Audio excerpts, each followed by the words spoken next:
Well, we're back, and Dr. Dean, Dr. Garland Dean, welcome. I appreciate you being here. Pleasure to be here. Uh, can I call you Garland? Sure, Dan, we've known each other long enough that qualifies. Yeah, as a matter of fact, you were my family doctor when I came to Wichita Falls back in 1975 when the earth was still cooling. I'd only been here about 18 years at the time. I see. So it seems like I've been here for a lifetime. I've been in practice over 50 years now. Practice of medicine? Various sorts. Family practice for 32 years, medical director at the hospital for 7 years, medical director of Hospice Wichita Falls for 7 years, and then retired 3 years. Now I'm back working again. What are you doing now? I do a medical clinical research at Gray Line. I see. It's a part-time job, just a couple of days a week. Keeps me out of the pool hall. Right. Well, Garland, I really do appreciate you being here. From what I've learned from talking to different folks that are familiar with hospice, it seems like there's a lot there's a lot of misinformation. There's a lacking of information on how hospice works, and that's what I want to see if we can help fill in some of the gaps here this afternoon. So, can you tell me what is hospice? Well, of course, hospice is a generic term, like aspirin. There's all different kind of brands and companies, some for-profit, not-for-profit. It's a generic term.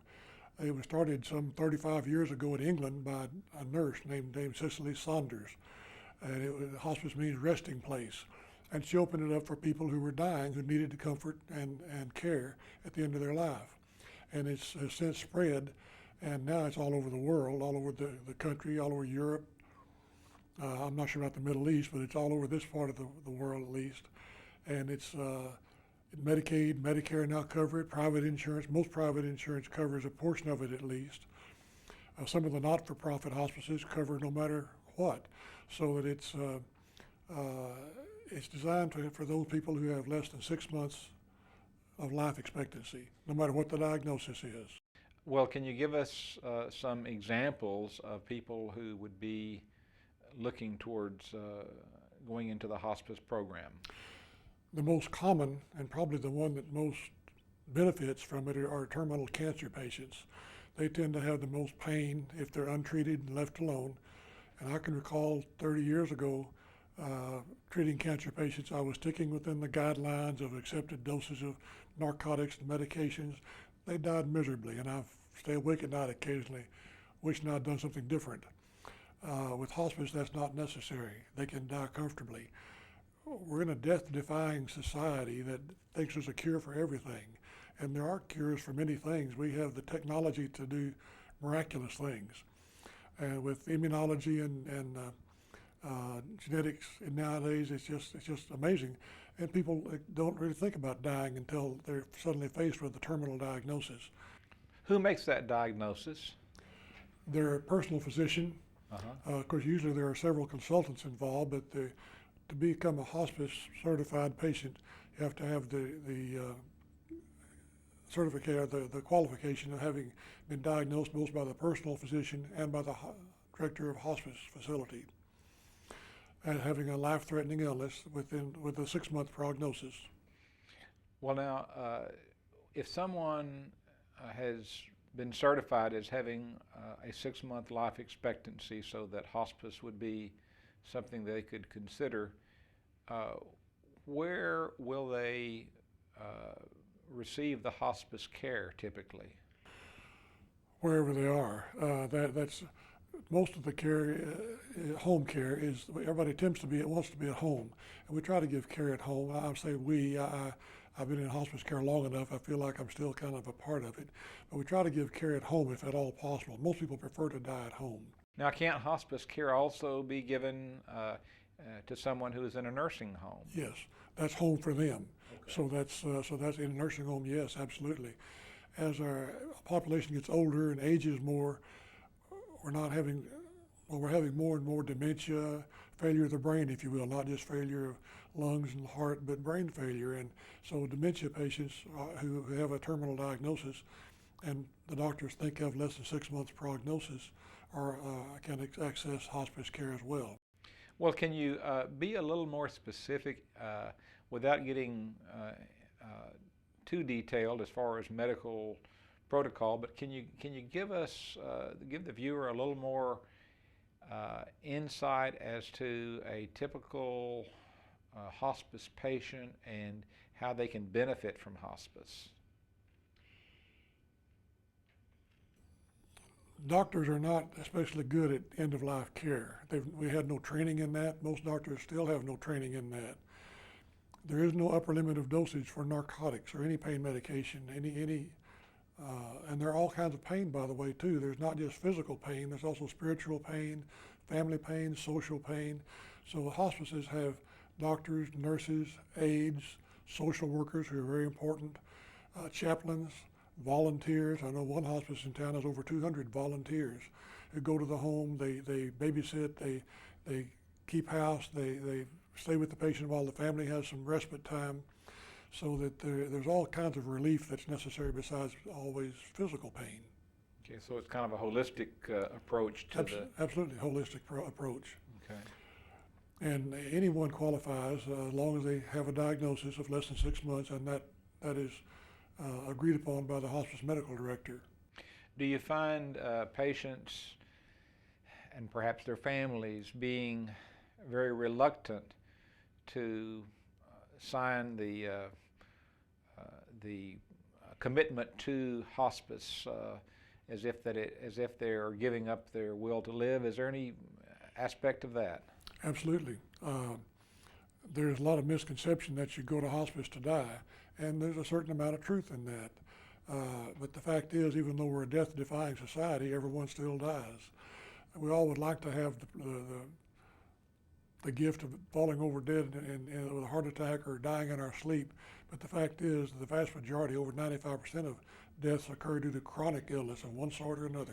95%? Yes, a chronic illness. So that there's most of us have a long time to think about it before we actually die. And if someone gets better and they fall out of that 6 month prognosis, they can resign from hospice care. So they don't have to make an irrevocable commitment to hospice? Absolutely not. Absolutely not. It's simply someone who wants, and the family agrees that they want to be comfortable at the end of life, in every way possible. Okay. What else can you tell the viewer that's on your mind, since you've had so much experience with hospice? What else can you tell them to try to put their minds at ease about the hospice program? The patient should plan ahead. It's really, as a lawyer, you know this, how important it is to plan ahead with wills and power of attorneys. Everyone should have a living will and a power of attorney for health care. What they call it, durable power of attorney for health care. Right. And let your needs be known, let what you want to have done when you're at the end of your line and your time is in sight. What you want done. Talk over with your family, put it in writing. Even better, give someone the power of attorney to make that decision when you're no longer able to make that decision. Nothing's worse than having the sister from California to come in at the last minute and raise Cain because they're in hospice care. Now, doctor, what is palliative care? What does that word mean? It means comfort care. There's very little difference that I know between palliative care and hospice care. Every time you take a pain shot after surgery, that's palliative care. It's making life more comfortable. When there was a study done 5 or 6 years ago at Duke University that showed that the average hospice patient lived 12 or 13 days longer than the average non-hospice patient. Really? Yeah. Well, now that brings to mind something that, and I'm asking the viewer to forgive me for asking this question because it may come across as being crass, but some might view hospice, or them in their mind's eye, they might think, well, is this a Dr. Kevorkian situation that I'm fixing to get myself into? Dr. Kevorkian, of course, was the one who assisted in suicides. That's not this at all, is it? No, not at all. In fact, every hospice organization is totally opposed to assisted suicide. Now, if someone elects to go into hospice because they have a 6-month uh, life expectancy based upon medical probability, is there anything that would make the patient be deprived of food or water? No, not at all. Um, we, we have seen patients who cannot eat, even who cannot drink. We've seen bowel obstructions, we've seen cancers of the abdominal cavity with intestinal obstruction, and sometimes they're not able to eat. People have died of starvation for centuries for various political reasons. In Turkey, and the Palestinians have starved themselves to death. It's not uncomfortable, but we don't do it routinely, only if they're not able to eat. Even then, I can recall a couple of patients who couldn't swallow, and they were thirsty. Hunger is not such a big problem. Thirst is. Thirst is always a problem. And we've given IV fluids to patients who could not drink because they were thirsty. So that our goal is to alleviate symptoms, whether they be pain, hunger, thirst, whatever they are. As long as we can relieve them, we do relieve them. And we're able to do that the vast majority of time. And Garland, you've been involved with hospice for about how many years? Well, I was a medical director for 7 years, and I've been associated with them since then and before then, so 10 years. I've been familiar with it for 10 years in Wichita Falls. So you've had a total medical experience of about 10 years with hospice. Okay. Do you find anything that would be a reason for someone to not go into hospice? No, well, nothing's ever absolute. I can recall a fundamental church preacher who came into the center for pain relief, had terrible pain. We relieved his pain, and the family felt like since Jesus died in pain, his duty was to die in pain also. He was taken out of the center and agreed to go out of the center to die in pain because it was his duty. Those are extreme cases which I have a hard time understanding. But we have seen that sort of thing. But ordinarily, no. There's I can't think of any other rational reason why people should be denied end-of-life care.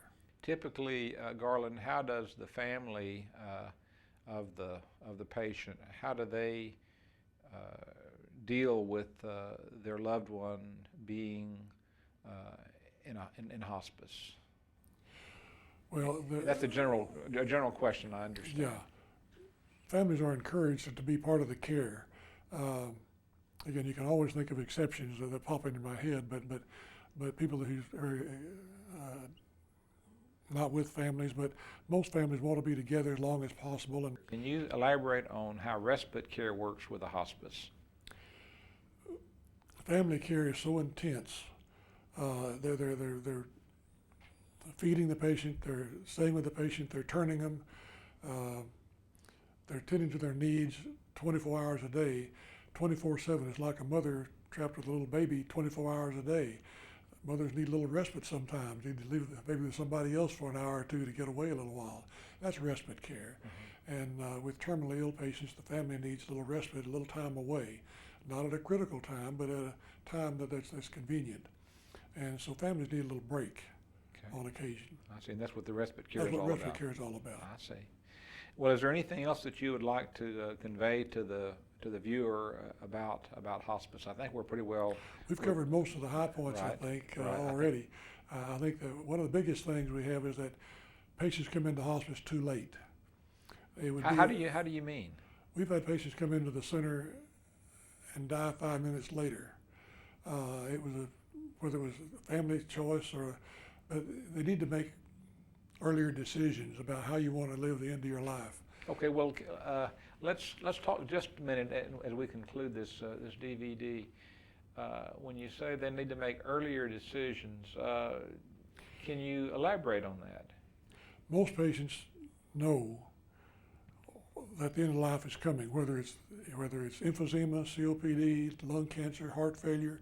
Dialysis is when we have patients that are 80 years old on dialysis who simply life is not worth living. They want to quit, and we want to make them comfortable no matter what.